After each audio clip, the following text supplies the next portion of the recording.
lépp lu sa yaram soxla ngir nga dëgër nga ànd ak cawarte.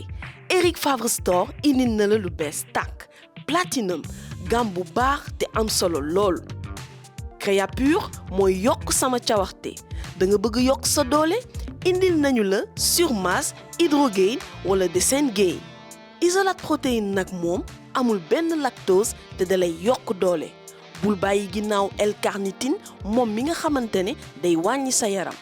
Pré-workout wala dallu Damage Pré-workout Silt EAA BCAA. góor bu bëgg neexal kër gi Men's Booster yaa ko moom dina la yokk cawarte ci entraînement yi. Platinum yow la fi nekkal soo bëggee ci suñu ay produits am nañu ay boutique Eric Favre Store Dakar ci Olympique Club yow mi dëkk Thiès fekk ñu grand standing ci wetu station EDK am na boutique tamit bu nekk Saly ci wetu poste bi mën nga ñu fekk itam ci Eric Favre Shop Rufisque bu nekk ci complexe P-Boy mën nga jënd itam en ligne ci suñu site www.ericfavrestore.sn wala nga contacter ñu ci suñu numéro 77 122 31 29. Allô copine, comment tu vas? maa la raw maa ngi nii rek. Ça se passe bien? Salif moo ngi nii rek temps yi talul dara. Entraînement yu métti. talul sax toppatoo xale yi talul dara. xam nga li waajal rek waaye yoonal ma copine.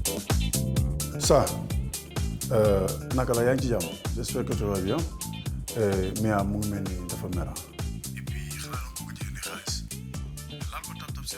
Tap Send yow mi nekk ci diaspora bi mën nga yónnee xaalis Sénégal ci lu gaaw jaarale ko ci Wave Orange Money wala Wizall. nañ ñaan rek ah.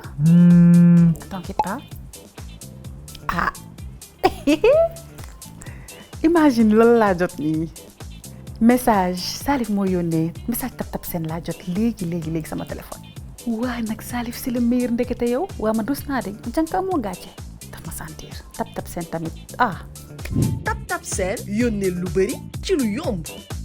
yéen waa Sénégal déglu leen bu baax Ndoukoumane Group indil na leen ay karo yu ngeen musta gis ci baax ci rafet ci qualité ci garantie ak dëgër ay carreaux de faïence premier choix venant d'Espagne carreaux yu dëgër te am garantie am dimension yëpp nag bi ci gën a ndaw ba bi ci gën a mag 128 ba 280 ak ay prix yoo xam ne du ngeen ko dégg feneen carreaux yi Ndoukoumane di jaay mooy carreaux yi ngay jënd ba pare am tiyaaba waaw déglul ma wax la Ndoukoumane bi ñu dajalee xaalis pour yóbbu ko daaruy kokki ngir dundal dongo yi xaalis boobu la ñu jël jëndee ko ay carreaux di ko jaayaat ñi soxla tabax ngir carreaux yooyu buñ ko jaayee bénéfice buñ ci mënti am dañ koy delloo ca daaray kokki di ko dundalee dongo yi jàppal ne carreau boo jënd bokk nga ci li contribuer ci jox dongo yi añ ak reer ak ndekki bés bu jot te liy taxaw loolu mooy wajaayidu dépense weer ak morom ma rek day nekk 89 millions de francs CFA donc booy jënd carreau bëgg mu rafet bëgg mu dëgër bëgg mu garanti te bëgg cee boole am tiyaaba xam nga fi ngay dem wooteel gaaw ci 77 637 84 97 77 644 04 22 Ndoukoumane Group nga jënd carreau pour tabax ñu livrer la ko gratuitement nga am carreau yu dëgër yu rafet yu garanti ba pare am tiyaaba foo koy amaatee feneen fu dul ci ñun.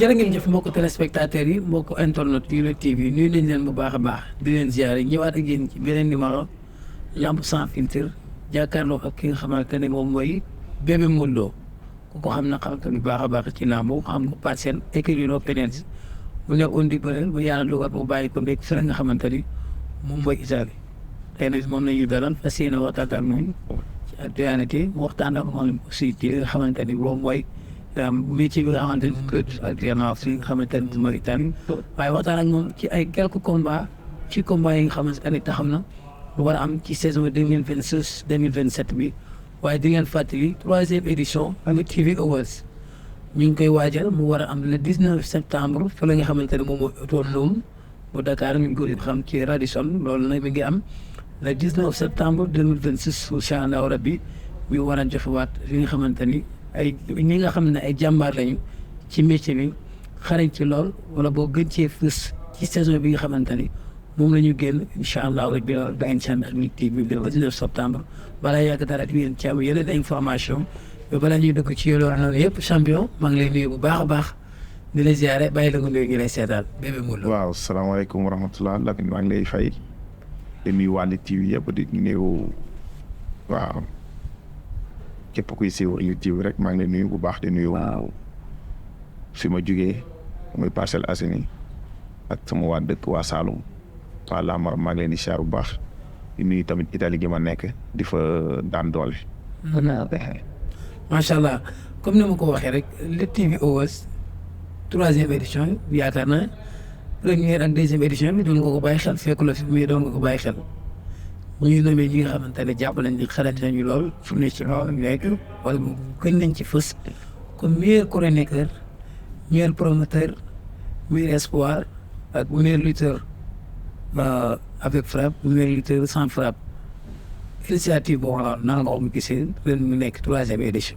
waaw macha allah dañ koy rafetlu parce que ñun moom ay sportif lañ ba pare ñun làmb yaakaar naa xam nañ ci dara parce que def nañ ko mun naa ne ba léegi sax ñu ngi si làmb. kon loolu dañ koy rafetlu maanaam ñu xool saison bi ñan ñoo si gën a wane seen bopp loolu encouragement la quoi. waaye macha allah initiative bu rafet la macha allah. su ma la laajoon ren yow sa meilleur lutteur. kan lay doon. waaw man de meilleur lutteur wax dëgg yàlla bu ma ko doon joxe Franc laa koy jox. expliquer lan moo tax nga wax ko jox Franc. parce que bokk na ci nominé yi Sa Thiès bokk na ci Ada Fass bokk na ci Lac de Guiers numéro 2 bokk na ci aussi. waaw man nag Lamine xam nga man sportivement laay waxee quoi parce que moo ko doon jox bu fekkoon Franc bëriwul ren mais boo xoolee dafa bëri ren tamit. bëri VIP daan ko te moom amagul defet 16 combats 16 victoires xam nga loolu yomb voilà boo xoolee temps ñoom Yékini ba mu koy tegle presque buñ saa yu ñëwee moom lañ koy jox parce que moom moo fi def lu kenn defagul kon yaakaar naa waaw mënoo ko tëb di ko jox keneen sama xalaat laa wax nag.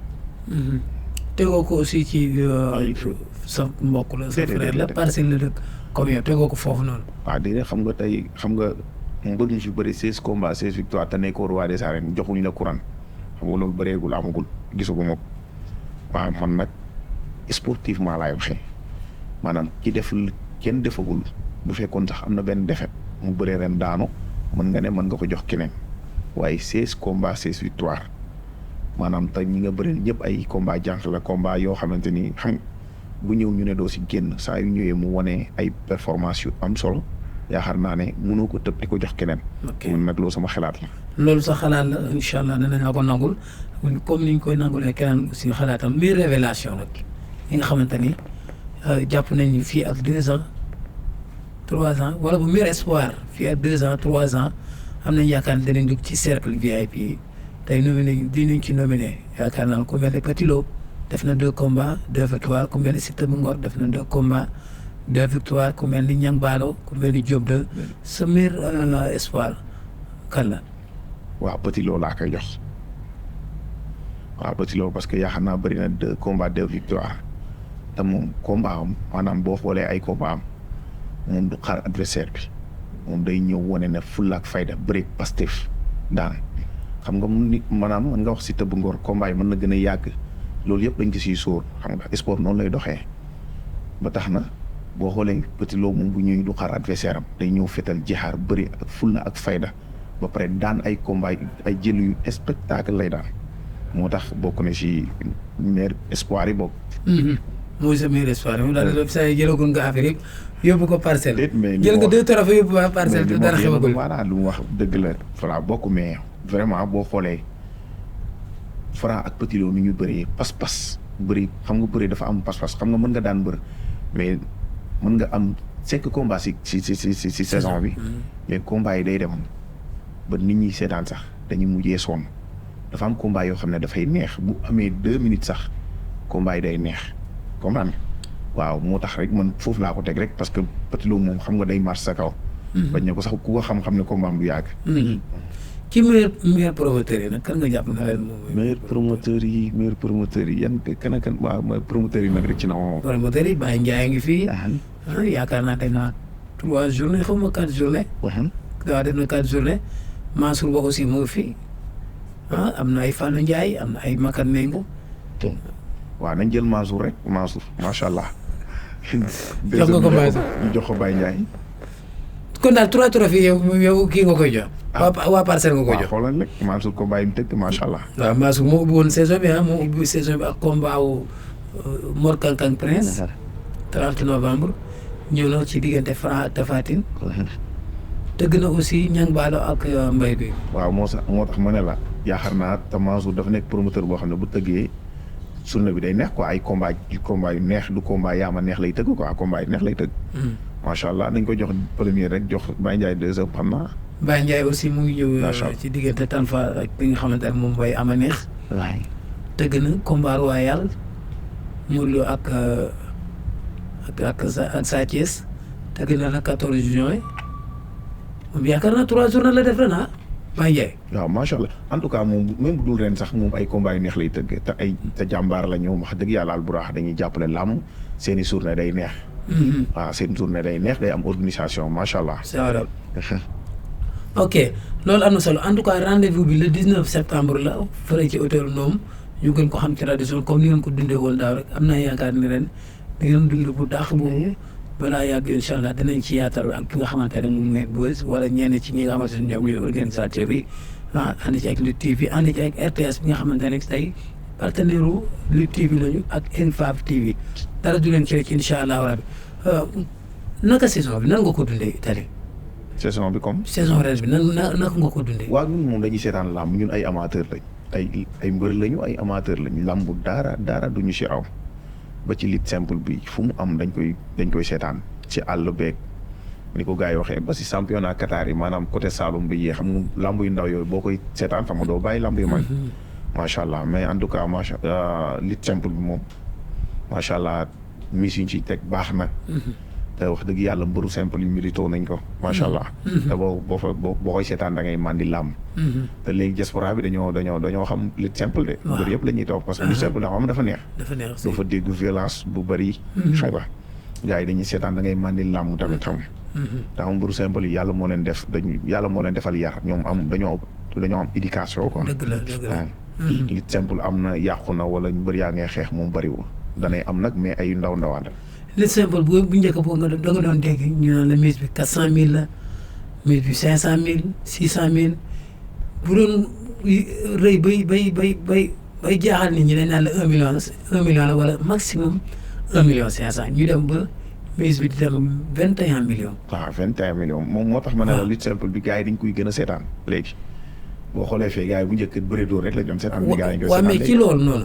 comme mise bi mu ngi dem 21 millions mais mbëri ñu gën a wàññeeku combat yi aussi neexaay bi mu doon neex da nga doon gis ñu teg 400000 mu nekk 64 simple 64 léger 64 lourd wala ñu boole mbëri yëpp comme ni ko Pakala waxee démb nee na lañ doon nekk 130 lutteurs ci 500000 di ko xëccoo ren lañ nga gis ñu teg 15 millions 20 millions 21 millions lourd duñ mat sax 30.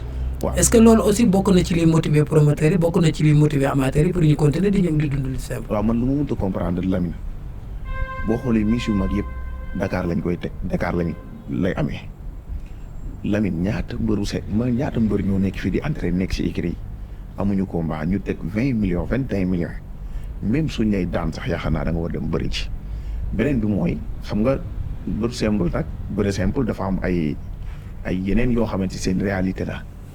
waaw ay lamb bi jekkul moo damay def waaw dañ ma wax bul kii ak Lamine xam nga ñu bëri da ngay gis ay dawante yenn saa yi da ciy am waaw parce que man bëri naa simple waaw da ngay gis yenn saa yi ñu teg fii 20 millions am mbër mu mag bu jógee fii dem ci ay ñaari nag yu ñu teg si àll bi. dawante lay doon rek. dawante parce que ñoom neen xamante nañ xam nga mbëru simple mooy damay jug bu leerul du ma dem bëri ci. waaw bu leerul du ma dem bëri ci. waaye bu ñu fàttalikoo mbër mu mel ni Malal Ndiaye. làmb yëpp la doon dem. dëgg la boo ko fàttalikoo mu ngi Italie léegi ñu ngi koy nuyu bu baax. mais nga nekk xale entraîné say am ñu lay jàppale xam nga jàppale la chaque jour ñu lay dimbale pour ngay entraîné nekk si forme bu làmb amee pour man amoo lay bu la waree teree dem bëri ci. kon ñi nga xamante ne dañu am problème combat lii daa amee faral ba li nga leen di conseillé mooy ñu continuer dem nekk ci le simple parce que ku mel ni Serigne Ndiaye gis nañ ni ren ñëw na 2 fois 3 fois mais régulier wul comme ni mu ko doon defee. chaque dimanche wala chaque événement bi moom mu ñëw kon moom da nga koy conseillé mu continuer nekk ci ak Doudou Sané bi nga xamante ne 2024 wala 2025 waaw da nga joon bëre. waaw su ma leen doon conseillé nag su ma leen doon conseillé dama naan leen bu ñu bàyyi bëre set lu simple ku mel ne Doudou Sané xale la Serigne Ndiaye xale la comprendre nga Franc mën nga ne moom wax dëgg yàlla def na lim ci war a def moom rek waaye comme que ñoom combat daf leen jafe yow waroo weer ngembal yi naan léegi bëri dóor kese la te bëri dóor maa nekkul saa yoo bëggee bëri ngay bëri Lamine. mais tey boo entraîné ba nekk ci forme ñu teg 20 millions wala 10 millions ba 5 millions sax da ngaa war a dem bëri ci. comprendre nga. waaye ñu teg 5 millions nga naan bàyyi naa bëri dóor bàyyi naa bëri simple li mu ci def naa ko ci déedéet man seetaan naa Franc Sokh mu nekkoon bés bu mag. waaw mu bëree samedi. dimanche moo finalu ci. si dafa bëri dimanche bi si toog mu bëri ci. Reug bëri na tey samedi. dëgg la dimanche mu def bëri ci. dëgg la gis nga sport boo ci nekkee da nga koy def liggéey yow jàppal ne sa liggéey la mais bis booy calcul naan waaw sëriñ bi nee na ma nii sama baay ne ñu ne leerul combat bi leerul làmb ji leerul du ma dem. loolu pour man ay caaxaan. làmb tollootul foofu boo xoolee ko mel ni roi des arènes ni mu mënoon si làmb tey boo arrièreoon cassette bi tey moom sax da koy wax ne bu ñu arrièreatoon sama cassette bi li ma def si maanaam ci ay sëriñ ay nangam du ma ko def parce que xam na la sport la foog ñu def ko sport parce que ñu ngi 2026 nekkutuñu si xam nga yu yàgg yooyu nga xamante ni ay esprit maanaam xam nga. sport moo koy def quoi. man Lamine dama daan bëree simple bëri fii ba siiw fi. fooyee sama carrière man xam naa ne dama fay woon sama carrière. moo tax carrière bi ma demee fee yàlla boole maag benn club moo fay sport maanaam dama ko teg foo xamante ni parce que li ma daloon fii laa doon bañ mu dalaat la. ok dinaa ñëwaat ci carrière bi ba Gora Sock bëri ngeen simple. waaw bëri nañ simple bi est-ce que bëriwul ñaari yoon sax wala. waaw benn yoon waaw. waaw dañoo bëri benn yoon mu am coow ma koy dabayiwaat beneen làmb bu amoon far làmb ji dajewu ma ak moom quoi. man uniquement rek damaa dellu si waatoon xam nga man bëri naa ba siiw fekk Gora tamit mu ngi bëri mbapat. ba léegi nag ma gis ko su ñëwee si làmb yu am nii si koñ yi muy baaxu daal xam nga. naan sama ngemb li képp ku ko njëkk a laalal suuf am nga 50 000 quoi. parcelle daj léegi nag man Gora Sock moo taxaat ma tourné waat di bëre simple. waaw te xam nga Gora Sock Rock Énergie la nekkoon. fa laa ko fekk man. voilà noonu la demee nag. bi mu wax loolu noonu yéen a bokk écurie Rock Énergie. non boobu bokkuñu écurie boobu changé na. dem na dóor dóoraat waaw dem na dóor dóoraat yaakaar naa mais boobu xam nga am mbër rek boobu maa ngi commencé man tamit teg la ay victoire waaw ñoom nag ñoo mu njëkk a bëree nag ñoo mu njëkk a bëree si écurie Rock Énergie laa ko fekk quoi. ay man dama ñëw rek xam nga xàll sama yoonu bopp. waaw yaa nga na xam. léegi 50 millions noonu ndax jëloon nga ko. en tout cas daal bëri nañ bëri bu am coow. ñaari yoon. waaw ñaari yoon coow benn yoon lañ bëree.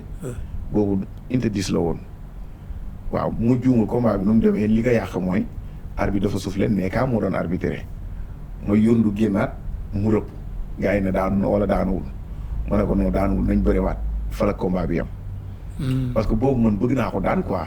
parce que maa fi nekkoon koo xamante ni maa fi tolloog moom doole te man boobu xam nga bëri naa xam nga fii xam nga rek boo bëree 5 combats 5 victoires dañ ñaan la non léegi da ngay arrêté simple bi waratoo di daanu yi si lamb yi xam nga. waaw léegi nag man daan Gora Sock rek moo taxoon ma dugaat si bëri ma ñëw maa reeraat bëriwaat. ok Franc mas ngeen bëri mbapat. waaw Franc bëri nañ. ñaata yoon. daan nañ benn yoon final Louga. Louga ngeen tase woon. waaw. jóge Parcelles dem ba Louga ngeen bëri fa. waaw toog mais xanaa boobu amu leen ay relation xamante di mayante noonu. waaw moo tax Lamine ñun waa Parcelles nag dañoo bokk si mbër yoo xam ne ñun dañoo bëri si suñu biir dañoo xamante suñu biir bëri suñu biir la reyante ba pare ñu soog a juboo waaw moo tax juboo bi yomb. waaw bëri nañ de Franc moom bëri nañ Louga damaa dégg Louga am na 1 million 500 xaw ma 2 millions. mu xam nga rek mbër mu ndaw nga ko nekk. waaw ma takk sër bi nga xaaral ma dem yóoti ji ko ma dem ñu dajee fa moom ak Obali. waaw. Obali mas ngeen bëre. moom suñu bëre. Pape Mor Lo. non. ñoom ñoo ma woon Pape Mor Lo ñoom ñoo ma woon. ñeen nga bëre laa Parcelles. Parcelles. Dame Sène mas ngeen bëre. non Dame Sène maa moom ñoo bokkoon écurie moo dalal baa xam nga Dame Sène moom dalal baa man njëkkee wu ma Rock Énergie de am na écurie bu nekkoon ci Parcelles ñu ko doon wax écurie Pape Doumbia maa ngi koy nuyu moom tamit yaakaar naa dafa wàññeeku sax yàlla na ko yàlla yëpp maag Dame Sène mii ñoo dalandoo baas yi bëri. moo ma fi jiitu quoi moo ma dalal. am na loolu bu nekk Parcelles bu nekk kii Laadum ñu bokk écurie ndeysaan maa ngi koy ñaanal bu baax a baax mu ngi bëree seen di faju macha allah mais champion la ndeysaan li ñuy wax naan cat bu réewul seemal. waaw mënoon bëree amoon si moom yaakaar mais xam nga ay ndog-ndog ñëw. ndeysaan. macha allah nga jékki-jékki dugg ci arène bi moom yaakaar naa ne jotoon nañ ci waxtaan mais dafa am loo wax sànq nga ni sa carrière da nga ko bàyyi da nga ko yàq da nga yàq sa carrière dem Italie toog fa. non du yàq carrière bi dem Italie toog fa de man dama daan ay champion teg la 5 combats 5 victoire xam nga fooyee carrière bi quoi. xam nga kenn mënatu moo téye rek comme nga xew. boo nekkee xale succès bi teel a ñëw foo tourné Bébé Modou Lo xam nga boo amul ay conseil wala nga am mental boo xamante ni mën nga téye succès xam nga succès du ñëpp ñoo ko mën a téye.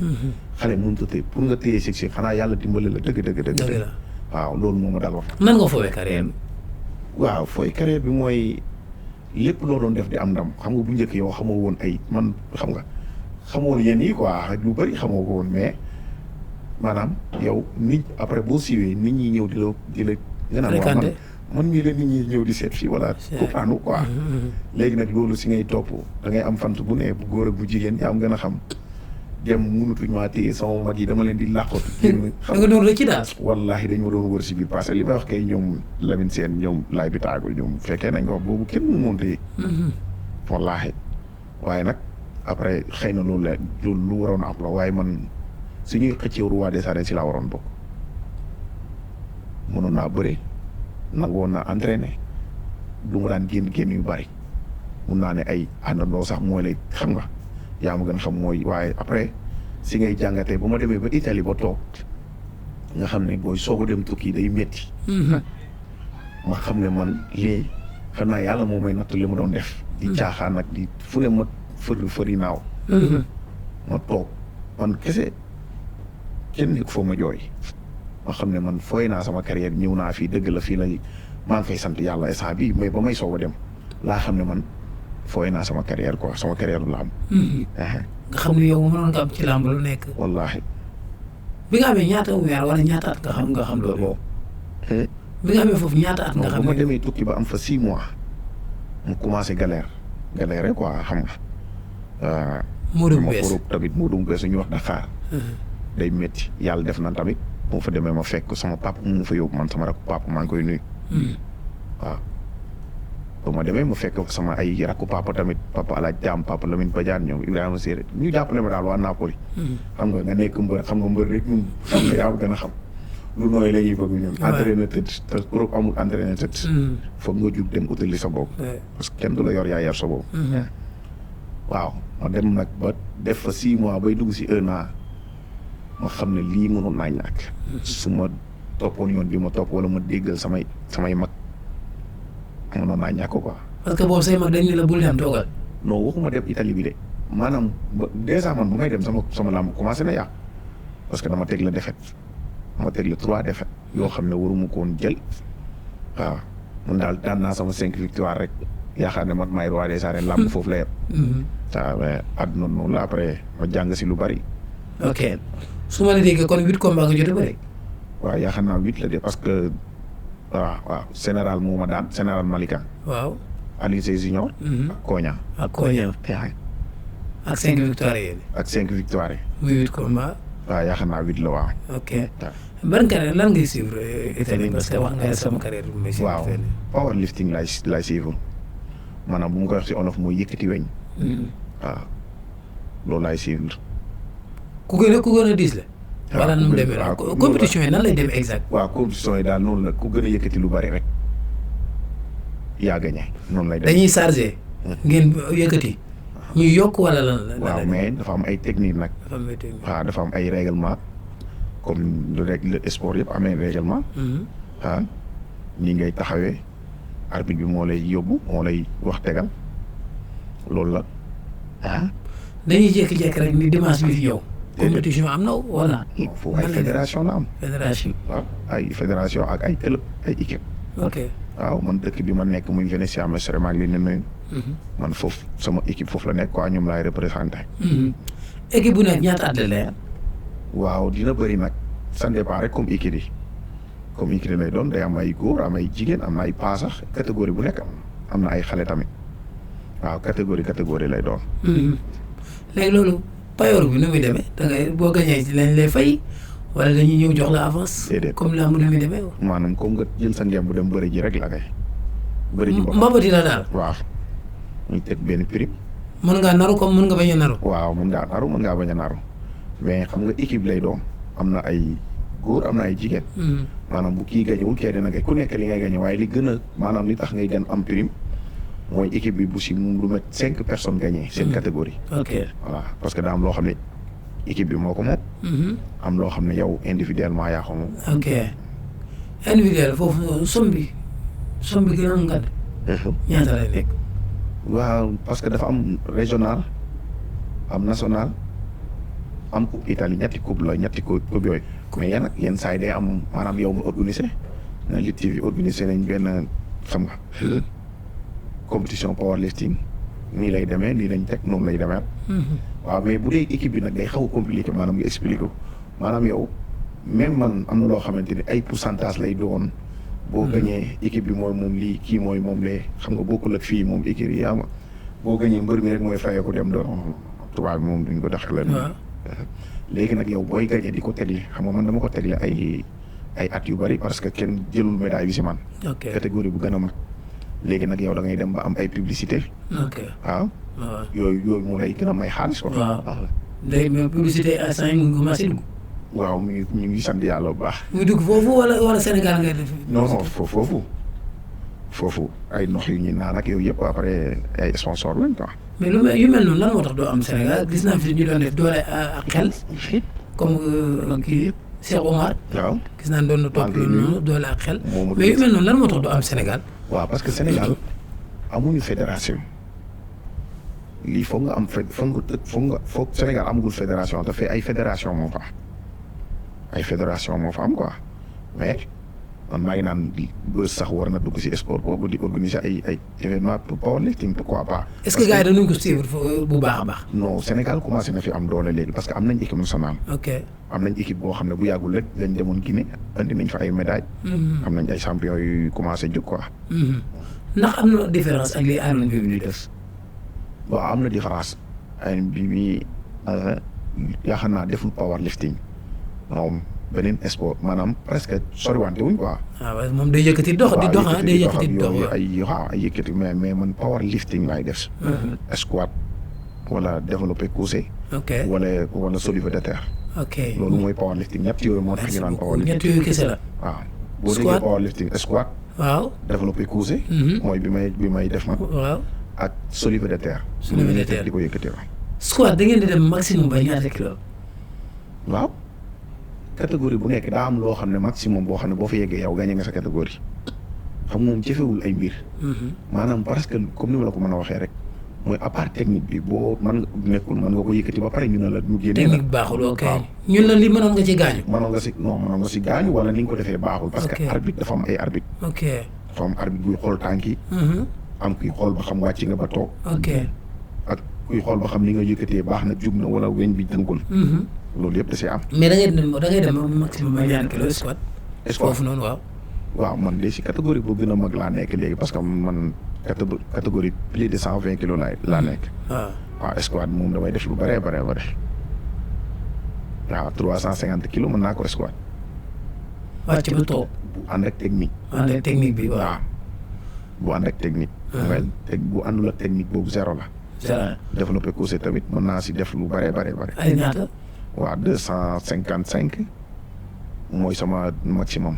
boo xam ne day waaw 255 boo xamante ni yenn saa yi sax nga dem ba 260 waaye du set. ok mën naa ko def si salle bi. waaye li may def si salle bi ak liy validé fee du benn. moo tax boo demee fee da ngay xool li nga xam ne boo ko defee gagné nga leen nga def ko mu set wecc. waaw. soulevé de terre. waaw soulevé de terre tamit damay dem 380 yooyu mën naa si dem presque yenn saa yi sax ba 400. waaw. soulevé de terre bokkul ak deadlift. ngay am sa ndigg bi nii di def waaw nii. boobu mooy deadlift rek. waaw mooy soulevé de terre. waaw mooy soulevé de terre. ok italien di ko wax stacco romano.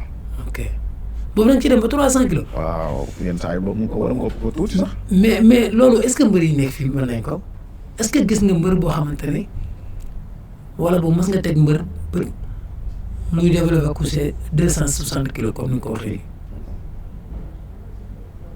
non mënuñu ko parce que du seen liggéey xam nga tey dem salle di entraîner pour am doole bokkul ak ngay def loo xam ne dafa am règlement ni làmb amee règlement noonu la weñ amee règlement bu fekkee nag yow nga dem pour entraîner rek lu la neex defal waaye amul sport booy dem te amul règlement bii nag dafa am règlement waaw ñàkk jàng technique bi sax moo tax mbër yu bëri di si gaañu démb rek maa ngi am benn mbër bu mu si waxtaanal góor soog ñu ngi si waxtaan maanaam mbër soxlawul sax muy squat 200 kilos.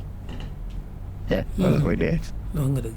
mbër soxlawul muy tëdd di pousse 200 kilos soxlawul parce que sport de combat lay def sport de combat ak yëkkati lu diis maanaam bokkuñu dara. au contraire sax mën na la gaañ. ñu gis mbër yu bëri fii man xam naa mbër yu bëri man ba ma demee fee laa xam ne man dama doon dem salle bi di yëkkati rek ba sama yaram tàgg ma ñibbi. waaye li ma doon def ndeke du musculation. loolu moment bi nga koy def dina laaj ay préparation. yu bu wér. da ngay dem salle lu bëri. dina am loo war a lekk dina am loo war a naan ndax da nga utiliser ay protéines ay créatine. waaw xam nga nag bu dee ñun li ñuy gën a may doole mooy protéine bi ngay togg di ko lekk. ok li ngay togg maanaam xam nga protéine nekkul li ngay jël nag di ko naan mooy protéine. waaw bi ngay lekk sax moo gën. xam nga fee wax dëgg yàlla lekk yi seerul noonu. yaa koy defaral sa bopp. waaw te yàlla lii baax na dana yokk sa xam nga voilà maanaam protéine lu bu ñuy naan rek. dëgg la créatine. waaw man nag yooyu wax dëgg yàlla dama koy moytu. parce que boo xoolee créatine ñiy def bodybuilding ñoo koy gën a utiliser waaw mais xamu man nag sama mbokku mbëri ñun lépp luy ngandal nit rek ñoom luñ ci xool conséquences yi ndax lii da la gaañ wala ñoom nañ nganda rek. comme naa ne. te protéine comme ordonnance la rek de. boo xoolee pot bi wala boo ko daajee lépp lu ñu bind foofu binduñu ko pour bàyyi fa noonu de. dëgg la dafa am lu tax ñu bind ko fa. defee ko nii lañ la wax daal. waaw kay ba pare yow ñaata kilo ngay peese ñaata nga war a jël si protéine bi. waaw mais da ngay gis koo xamante ni 80 kilos lay peese di jël loo xamante ni man mi peese 130 kilos maa ko war di jël. tibb bu teg après léegi boobaa yow mu mel ni nga dem si pharmacie bi rek ñu bindal la garab. waaw ñaar suba ñaar ngoon nga jël ñett ngay def par 5. da ngay dee. boo deewul tamit léegi nii boo gaañuwul tey tamit da nga gaañu suba.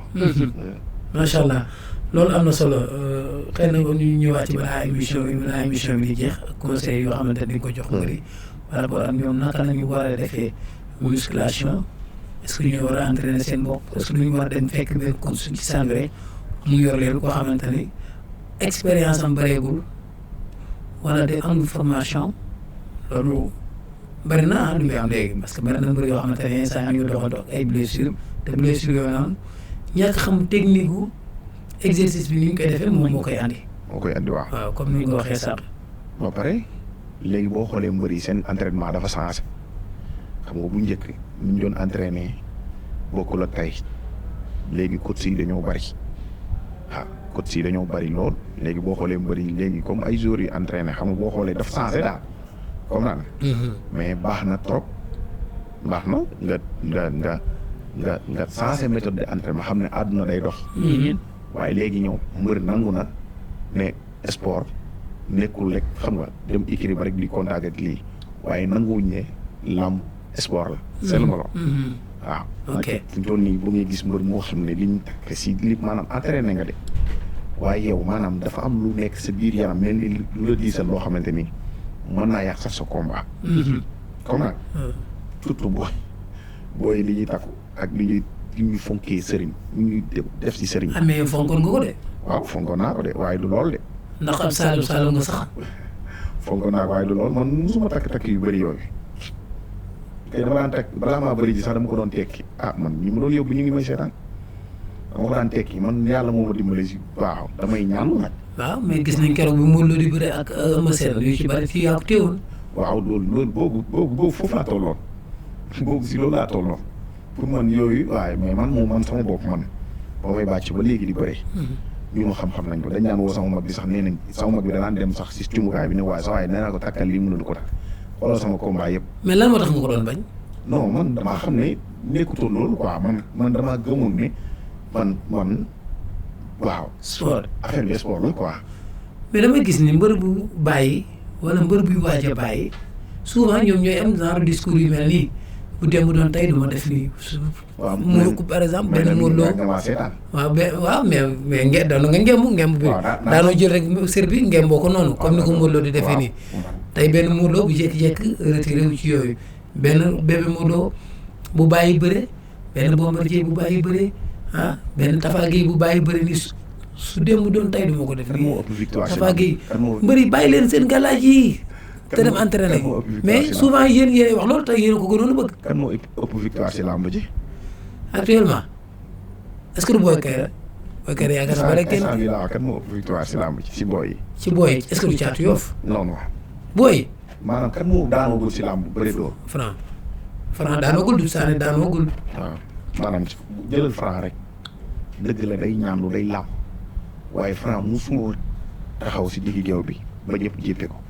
day def li muy def ñëw sëgg bëre am na mbër yu mel noonu am na mbër yoo xamante ni maanaam yow da ngay dem yow muy seetaan sax dootoo bëgg mu daan ndax maanaam day dem ba affaire bi dootu nekkati làmb mais gis nga fa day ñëw def li muy def dem même petit loo xool ko liñ tardeel du la tardeel gis nga affaire bi tamit dëgg la ñaan lu bokk na si musul si cat ak làmb man dama koy def ba tey jii dama koy def waaye daa am loo xam ne dafa ëpp comme loolu fu côté boobu laay waxee dañuy ñaanlu maanaam yow man ñun de man de mbër naa waaye gàllaaj buy daan mbër bii moom day daan mbër mi man de kon de xam naa kon damaa demagul ci sëriñ boobu. kon mosoo gis mbër boo xamante ni ñàkk na combat am mystique moo ko xañ. waaw parce que loolu la def ci xelam.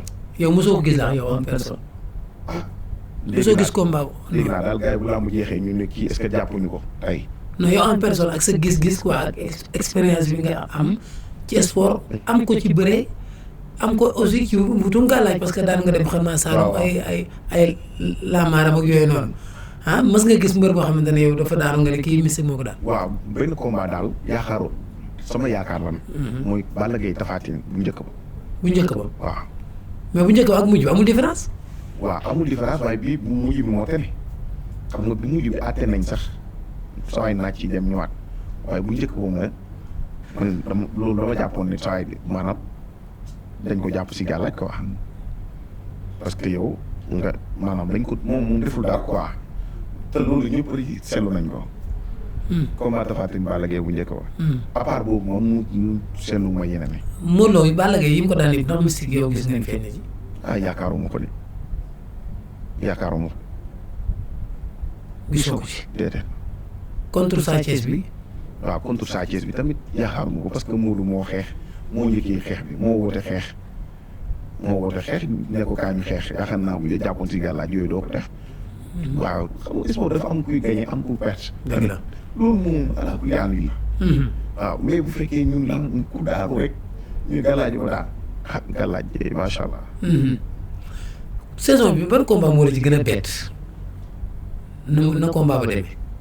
waaw Modou Lo Sa Thiès. lan moo tax. waaw.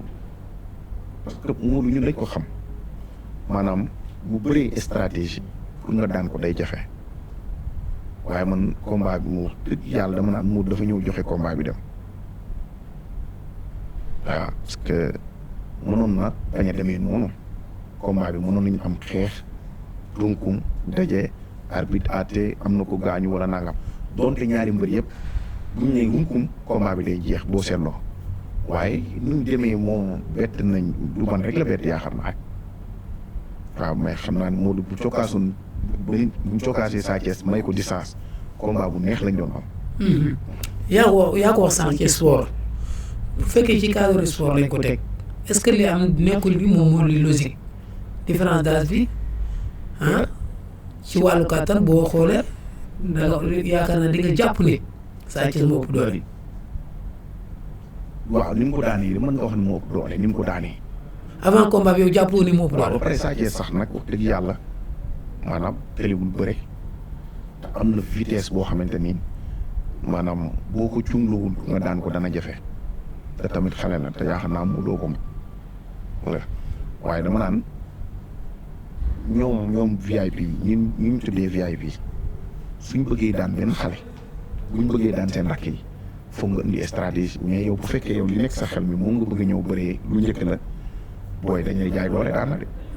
waaw dañ parce que bu fekkee mbetteel am na rek damay jàpp ni bëri yi ngeen doon xool ñooñu noonu démb ak bërki démb moom ngeen di continuer di leen ko xool est-ce que loolu mën na continuer di nekk aussi da nekk ci sport de combat pendant 20 ans li nga doon man ngay continuer di ko man est-ce que loolu mën na nekk. non mënul nekk mais xam nga Modou moom xam nga nekk na dafa yor taay boo xamante ni mën na ba am ba 45 ans sax di. maanaam dese dooleem. waaw dese dooleem parce que maanaam moom mosoo ko gis muy yokk yu bëri wàññeeku di yokk di néewee ko res moom doo ko waaw daf mën na bëri tuuti mën na xeex. mais instant bi nii ñoom buñ bëggee daan booy foog ñu naxanteeg ñoom. ba ñu dem ak ñoom ci épreuve de force boo demee ak ñoom ci épreuve de force dañ lay daan. ok parce que loolu nga def seen i grand. waaw maanaam xel mi dana fi nekk lépp dana fi nekk mais tamit 40 ans boo ko xasee am jëm kaw waaw boobaa nag waaw bokkul ak xale boo xamante ne 30 ans magee nga ko 10 ans. mën nga rek ci benn booy ñaari booy mais troisième booy ba bu defee jàngat ci ñaari yee mën na ñëw daan la te loolu te mu dafa mel loolu moom ci digganteem ak Sa Thiès. ku si taxaw dëggal sa bopp kay booy daan la ku si taxaw dëggal sa bopp booy daan la. ñoom waaw parce que maanaam image bi tamit mën na fa nekk waaye mag day ñëw loolu ala kulli aadami. Sa Thiès lan moo tax mu réussir loo xamante ne Siteu réussir ko ci Modou Lo Boy Niang réussir ko Ama Baldé réussir ko. pas-pas waaw am na gëm na ne mën na daan Modou entraîné na gëm na combat bi làqatu na comprendre nga waaw moo tax ba mu ñëwee dafa waaw ba mu ñëwee moom wax dëgg yàlla boo xoolee fi mu yegg Modou ak ni mu ko daanee nga xam ne kii waaj na bu baax a baax. waaj na bu baax a baax. parce que Modou ku ko mën a def noonu rek këf ko daan ko. waaj nga ko. jël bu yombee ni mosoo gis mu daan mosuma koo gis te mosuma ko yaakaar tamit. même contact du daanu noonu. déedéet Sa Thiès moom ni mu def Modou këf ko daan ko Balla Gaye sax def ko. ah kon Sa Thiès da ko mën xanaa. ah non mënu ko sax mais. Modou moo ko maanaam xam naa Modou moo xam nga bu dee doon tey boo suulee wutaan combat bi Modou du bëree noonu waaw. Sa Thiès cadré ko rek di ko xool waaw saa yu laaw saa yu wàcc ba ci suuf tibb ko. làmb kon xanaa mën amu ci.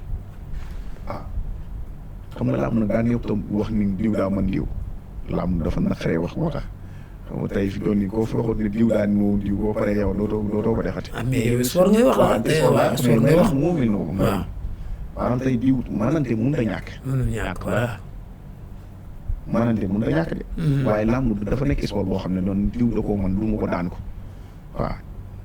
boo ko waxee rek xam nga dañ yaakaar ne ñoom. du ñu ay sportif kon. kuy sportif. nangu nañ léegi sensé méthode d'entraînement waaye nanguwuñ làmb nekk sport ba léegi ne. Tapha Tine ak Franc. combat boobu aussi bokk na ci combat yi gën a yomb ci saison bi wala combat boobu yombul.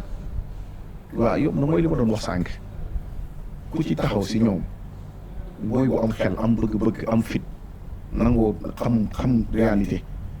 da ngay boo koo si taxawal mën nga ko daan waaw boo xoolee Tapha Tine dafa doon woo sax français xeex mais Franc taxaw na déglu ko mais bi mu xoolee ne kii dafay nekk neen dim daf ko fekk fu mu nekk daan ko daf ko fekk ne ko kaay ñu bëri ma jëlee def mais loolu mooy yoon sax la ñoom ñii dañ fay war a jëlee ñii dañoo war a ñëw doole.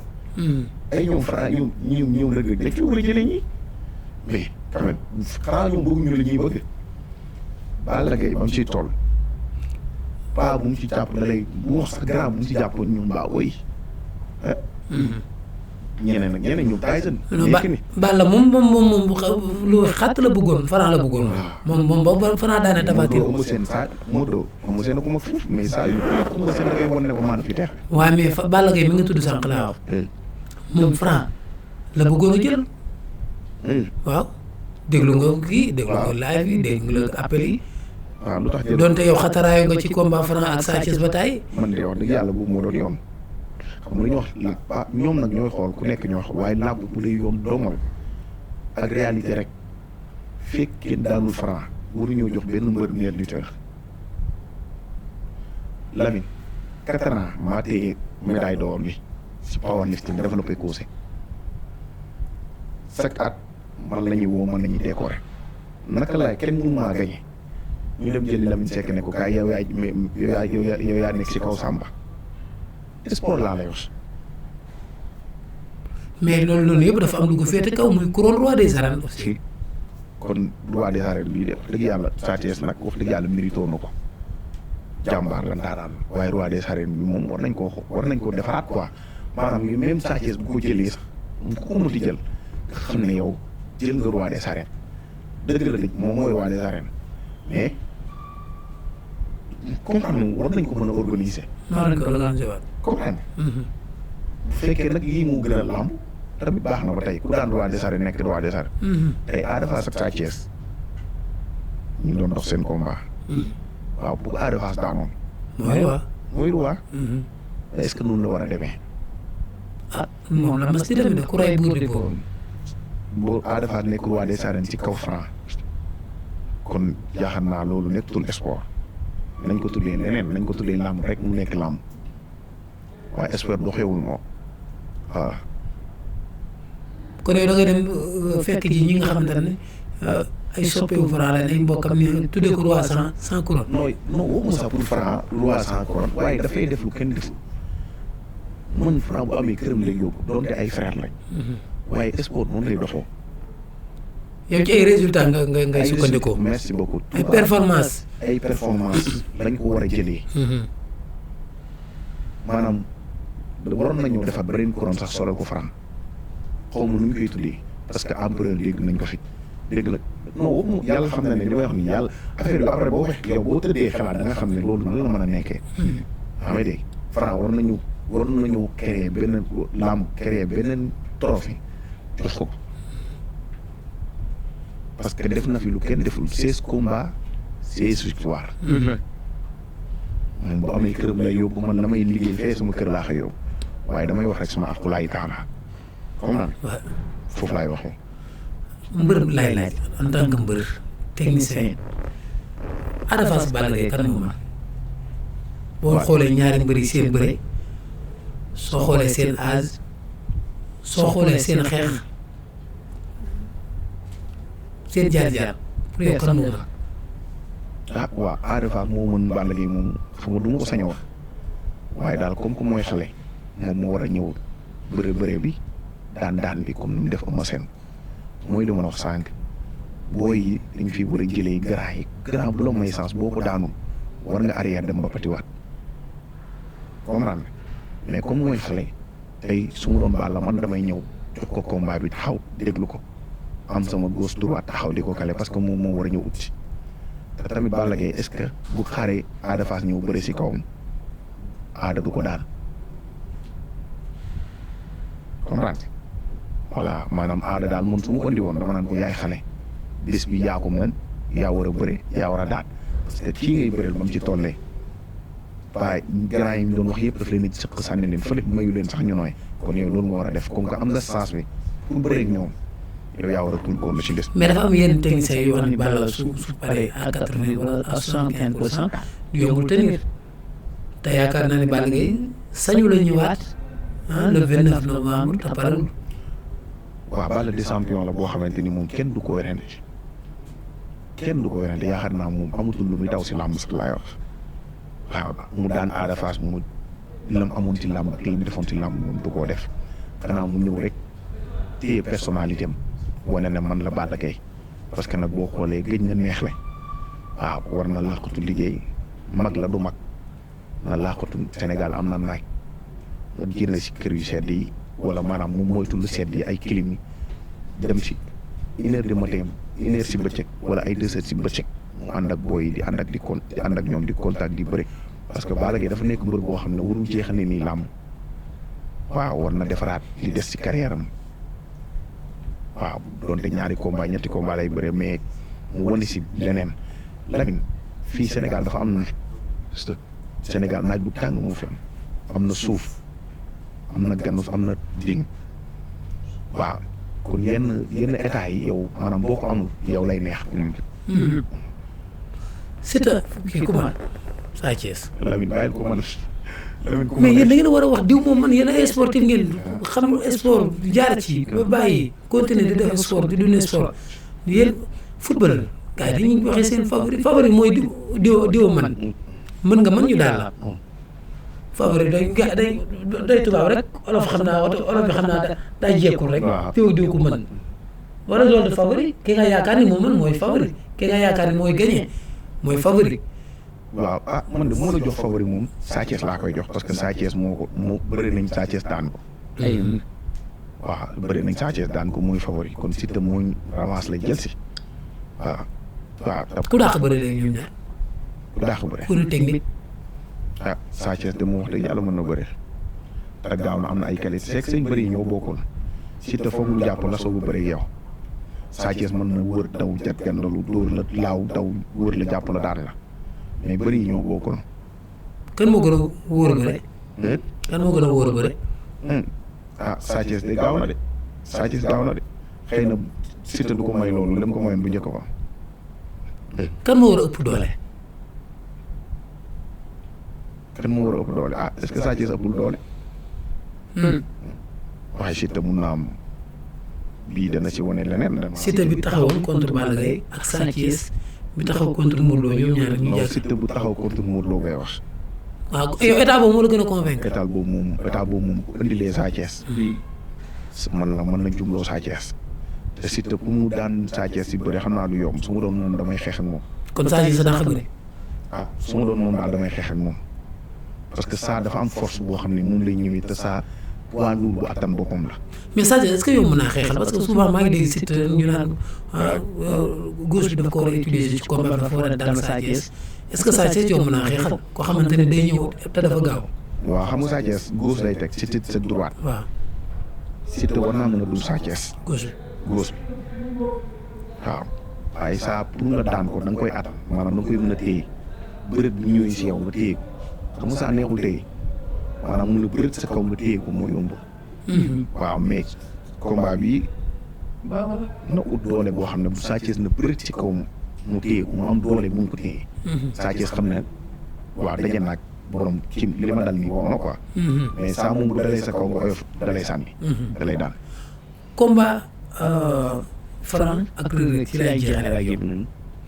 combat bi nag bi mu taxaw léegi amul kenn koo xamante ni ñëm ngaa wax ni lii mooy favori.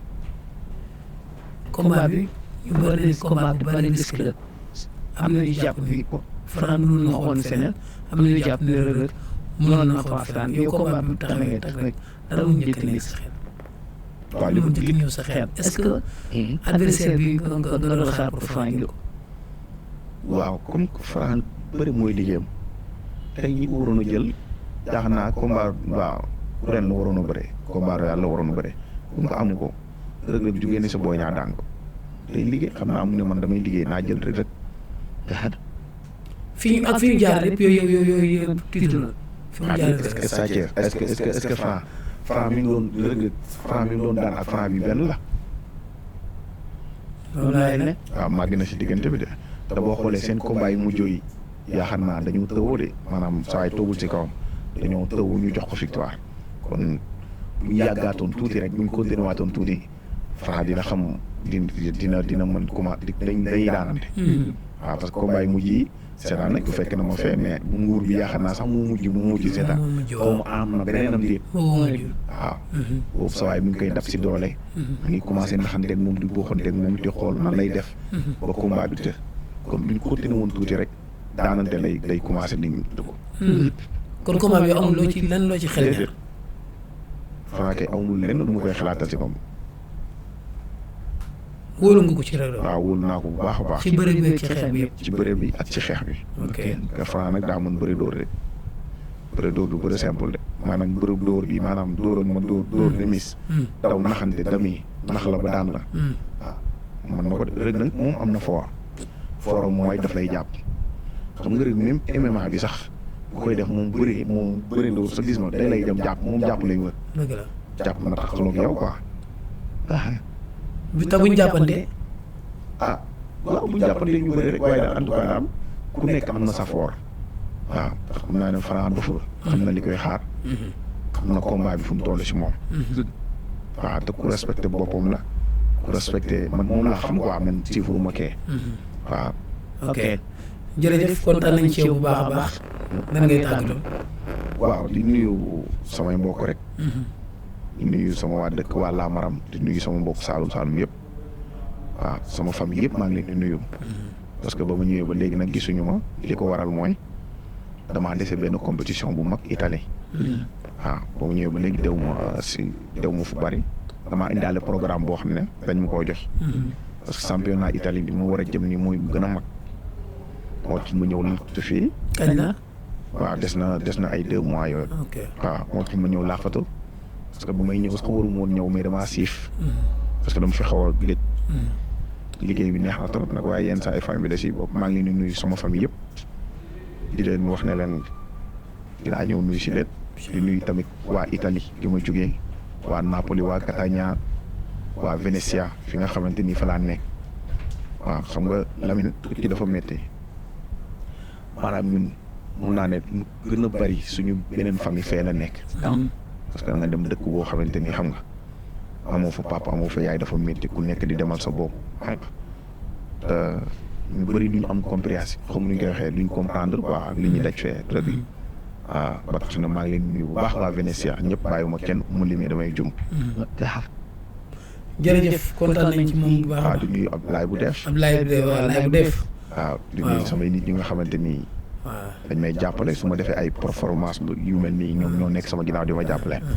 su mel ni Ousmane Mbaye ñeex communication. waaw borom Dior. As Ngof bi nga xamante ni moom mu dugal ci sport.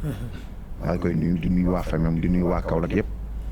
ki ma lay wax nii nag moom musul feeñ ci télé waaye moom ma dugal ci làmb moom sax moom ma yëkkati jox ma Ousmane ñeex. moom ma booleeg ñeex. waaye laay bu deex moom yaayam ak sama papa ñëw bokk benn papa kooku sama frère la. sama lépp la ba pare ci ñu taxawu si lépp di ñu conseillé. waaw li ñu nekk fee yëpp dañoo am staff boo xamante ni ñu fi bàyyi woon moom lañ bi ñuy dugg dañ si waxtaan ak ñoom. maa ngi leen nuyu bu baax di nuyu sama waajur bu jigéen di ko ñaanal mu yàgg fi loolu te wér. ñaanal sama waajur bu góor yàlla xare ko aljat. waaw nuyu waa Lamaram yëpp nuyu waa Parcelles tamit. waaw di nuyu soxna si tamit. jërëjëf kontaan nañ ci moom bu baax a baax te kontaan ci Amar bi nga xamante ne moo nekkoon ci technique bi ak Moussa Anta moom moo liggéeyul moom day dugg di génn rek waaye dañuy kontaan ci ñëpp comme ni ma ko waxoon sànq rek rendez-vous bi le 19 septembre la incha allah rabbi 3e édition Lutte Awards waaye di leen fàttali aussi ki nga xamante ne mooy petit promoteur mi ngi waaj le 24 octobre ba fële ci Espagne def tournoi des lutteurs VIP.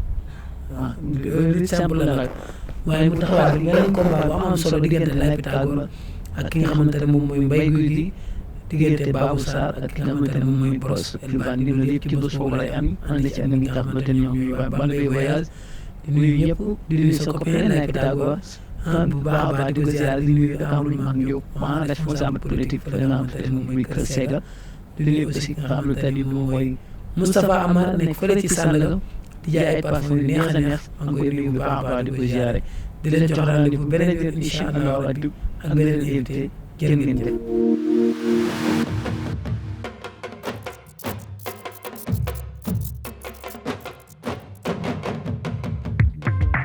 lépp lu sa yaram soxla ngir nga dëgër nga ànd ak cawarte Eric Favre Store indil na la lu bees tàkk Platinum gamme bu baax te am solo lool.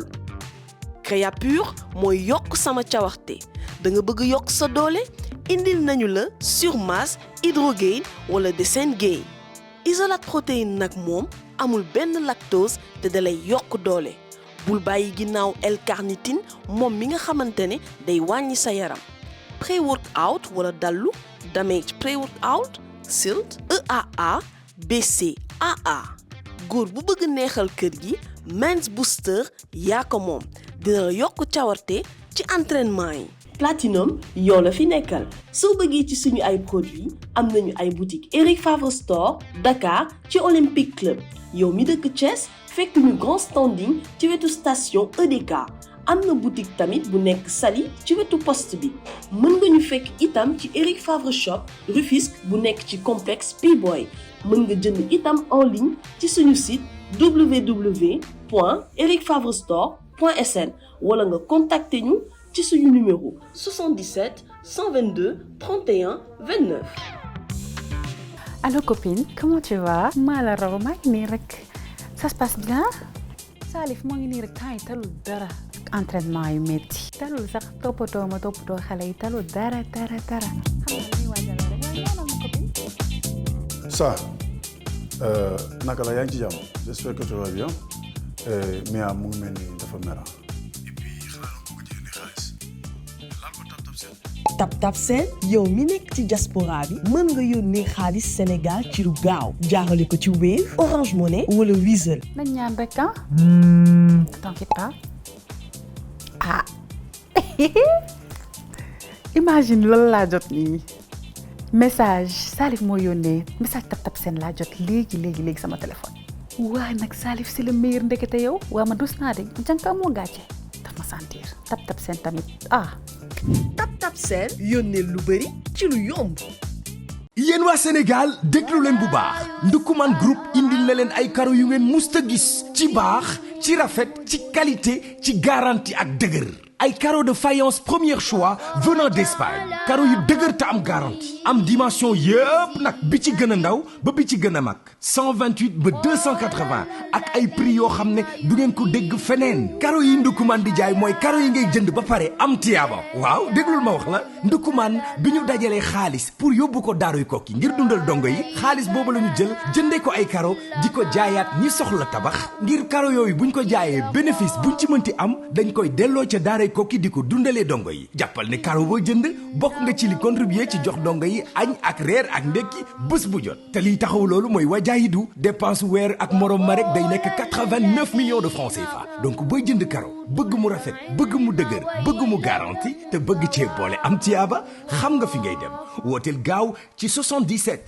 637 84 97 77 644 04 22 Ndoukoumane Group nga jënd carreau pour tabax ñu livrer la ko gratuitement nga am carreau yu dëgër yu rafet yu garanti ba pare am tiyaaba foo koy amaatee feneen fu dul ci ñun.